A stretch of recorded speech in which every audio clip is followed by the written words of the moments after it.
كتعاملش معايا مزيان، كتصرفش كباقي العريسات، ما كتعاملش.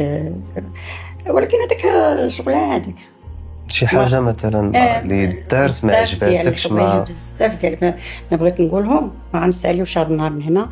ما من الاحسن شي حاجه وحده لا اخرى، هي حاجه وحده بزاف الحوايج.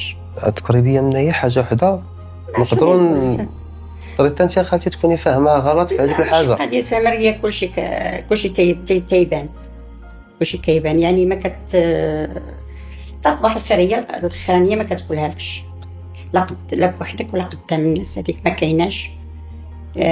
مؤخرا كانوا ربحوا في برايم الاخر، مشيت عنقتها دايره لي بحال الاصنام، يعني فرحانه ليهم حيت دازوا البرايم الاخر. عنقت ولدي، عنقتها هي، يعني ما نيبالا قالوا حتى هذاك سميتو. خليت على البارح نفس المشكل، ما بغيتش نهضر معها بالراس، قلت لها حياتها شغل هذا، هربات راسها انا غادي نهرب راسي.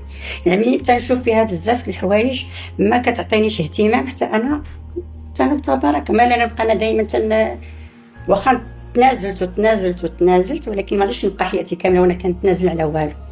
اللهم ندير ستوب.